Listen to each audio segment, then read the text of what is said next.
Bonjour les épicuriens, aujourd'hui je vous emmène dans le Languedoc, au Pic Saint-Loup, dans le domaine du Clos-Marie. Allez, venez.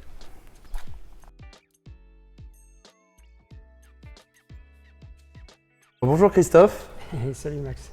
Merci de nous accueillir au Clos-Marie. On est toujours content de recevoir les Lyonnais. Qui je suis, c'est plutôt compliqué puisque on est toujours issu d'une famille historique. Donc le nom qu'on porte est toujours ancestral. 30 ans qu'on officie dans ce métier, sur le Pic Saint-Loup, métier plutôt délicat, difficile, métier très aléatoire.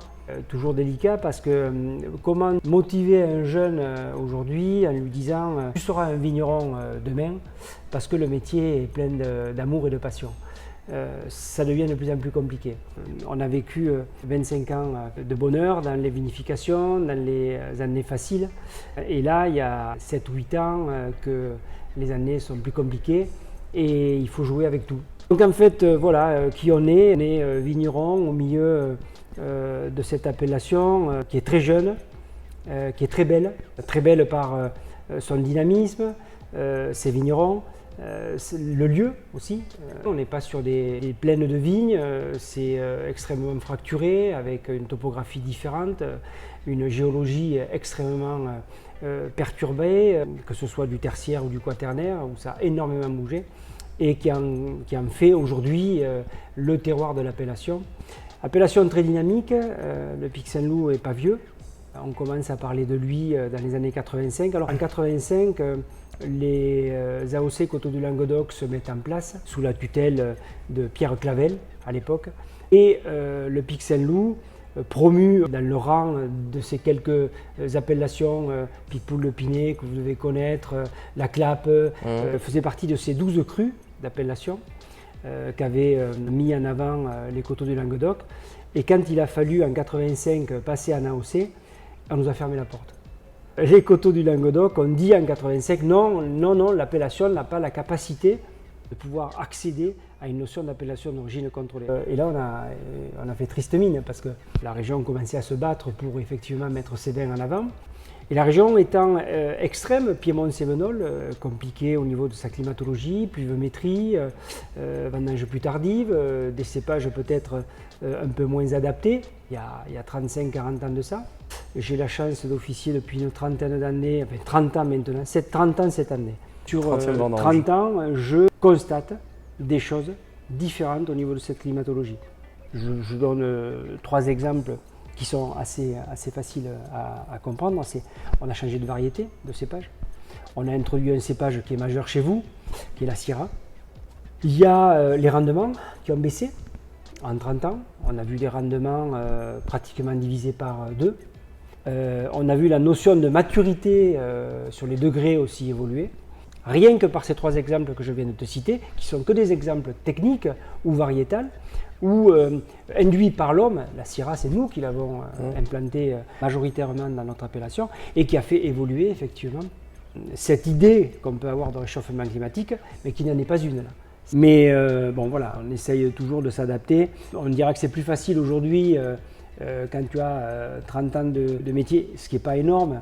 Tu te rends compte quand un vigneron te dit j'ai fait 45 vinifications dans ma vie, 45 fois la possibilité de s'exprimer. C'est rien quoi.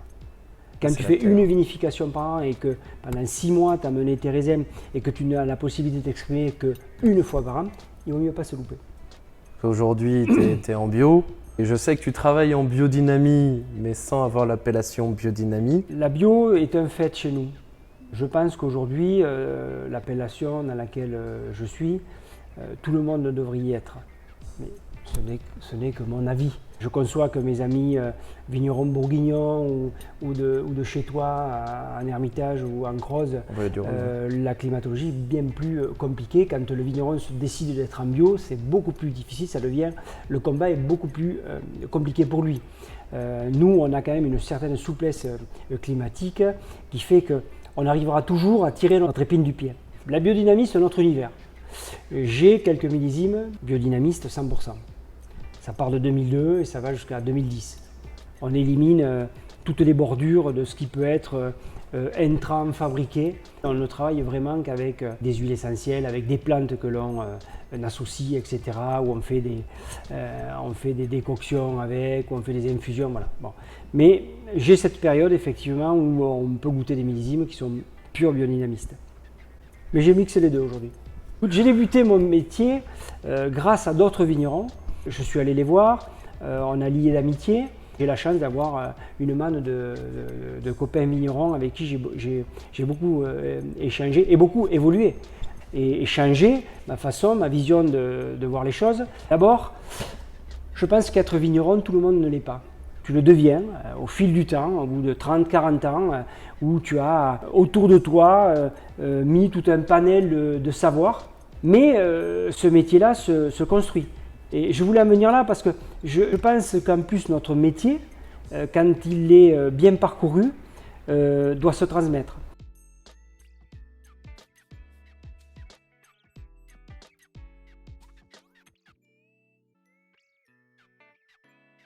Christophe, qu'est-ce qui fait la réputation du domaine Clos Marie? C'est toi, c'est eux, c'est les consommateurs. Je pense que l'appellation a joué un rôle capital parce que je reste convaincu que cette appellation est une appellation forte qui se positionne aujourd'hui, qui a de la valeur, qui a une notion de terroir, qui a une notion de garde aujourd'hui. C'est une appellation très dynamique. Il y a de plus en plus de jeunes qui sont arrivés, issus de parents ou issus d'installations. Ça montre bien que l'appellation encore attire. En 94, la première plaquette qu'on fait, il y a 9 vignerons dessus. Aujourd'hui, je crois qu'on est près de 80. Ouais. Je te propose, si tu veux bien, de nous faire une petite visite de ta cuverie et de toute ta cave. Très bien. Ici, on partage le chai de vinification de rouge. La vinification, c'est un moment assez simple. Ça dure 15 jours dans ta vie. 15 jours où la répétition de ton geste est essentielle. Tu robotises un petit peu les choses.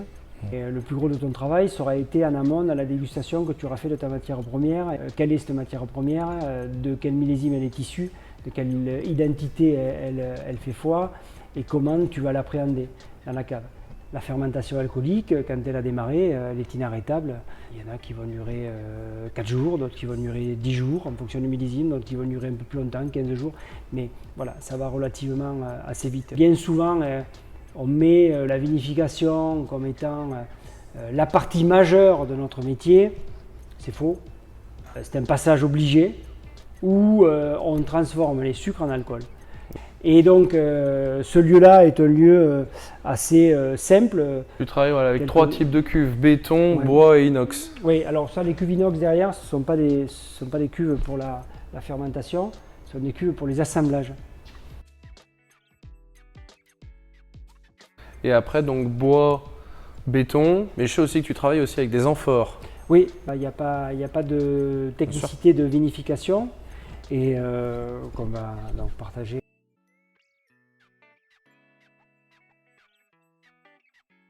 Christophe, alors où est-ce qu'on est? Il faut à peu près 1 mètre carré par bouteille produite pour avoir une notion d'un chai dans lequel tu puisses travailler, de blanc et de rouge, une notion de chai d'élevage dans lequel, je réponds à ta question, nous sommes. Là, tu as à peu près combien de minuit? Donc il fait 600 litres, plus ou moins 10%, hein. On est sur du naturel, on est sur du bois. Et après, tu as le muit, donc qui est le double du demi-muit, bon, hein, 1200. Facile à comprendre. Et après, tu vas monter, ou tu vas passer au foudre qu'on appelle, et chaque fois que tu vas monter, tu peux aller de 15 à 18 hectos, etc. Et un jeu de jarres et de terre cuite en forme d'œuf, sur lesquels je travaille depuis 6-7 ans maintenant.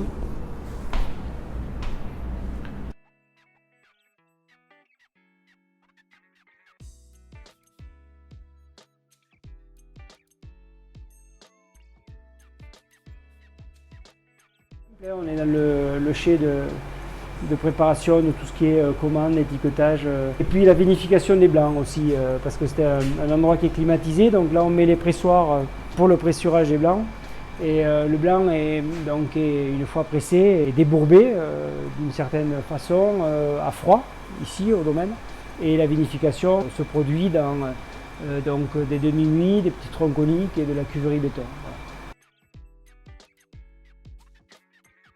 Aujourd'hui, tu fais à peu près combien de litres ou d'hectos de vin blanc? Les 2 dernières années, on a fait des récoltes assez faibles, autour de 10 000 bouteilles, alors que la cuvée Manon, d'habitude, en produit entre 18 et 20 000. Mais la production majeure du domaine, c'est quand même les rouges. Christophe, aujourd'hui, tu travailles avec MaxCorp. Qu'est-ce que ça t'apporte? Ça m'apporte une plateforme et une notoriété sur la région lyonnaise, Ouais. qui est une plateforme extrêmement difficile à pénétrer au niveau commercial. Donc on a besoin de gens comme toi, de relais, de gens passionnés qui sont au cœur du sujet. Donc oui, on a besoin de MaxCorp pour travailler sur Lyon. Aujourd'hui, alors, une cuvée coup de cœur que tu travailles avec nous, qui te plaît? Et je pense que l'olivette fait partie d'une cuvée que tu peux travailler régulièrement. On va dire que tu n'en manques jamais dans les réservations que tu as ou dans les allotements que tu as. Donc oui, on va dire, allez, l'olivette fait partie des cuvées phares de notre rencontre et de notre ambiance de distribution sur la région lyonnaise. Merci en tout cas, Christophe. Merci à vous. Et merci de nous avoir reçus.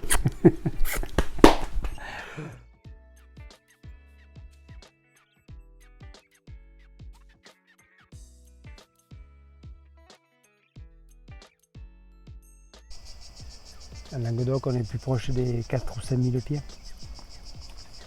Là, on est à 8 000. Donc Ok. tout est travaillé au chenillard, voire au cheval, pour une partie des travaux d'hiver. Et donc, tout est attaché sur échalas. Ça, c'est un système que vous connaissez bien parce que vous avez ça aussi chez vous. Mm. Tout est labouré, ce qui donne de la souplesse au sol, tu vois. Là, on est sur une parcelle. Cuvée Simon, là, on est sur Là, les terroirs sur de Simon. Ouais. Et là, donc la parcelle, elle va jusqu'à là-haut. Elle monte encore presque au pied de la pinède là-bas. Partie des fois des bases génétiques comme ça qui sont. Parce que là, tu as combien de cépages, par exemple, sur cette parcelle? Là-haut, tu as des carignans, des macabeux. Ici, tu as des grenaches blancs, des grenaches gris, des grenaches noirs. Là, tu as quelques grenaches noirs. Et après, tu as des morastelles et tu as des morvèdres. Ok. Moi, je mélange énormément les choses. Je reste très languedocienne dans la notion de l'idée de l'assemblage. Languedoc a toujours été une multiplicité variétale et je reste dans cette ambiance-là. Pic-Saint-Loup est plus affirmé. Beaucoup de Syrah, après j'ai des cahiers des charges à suivre. Hein.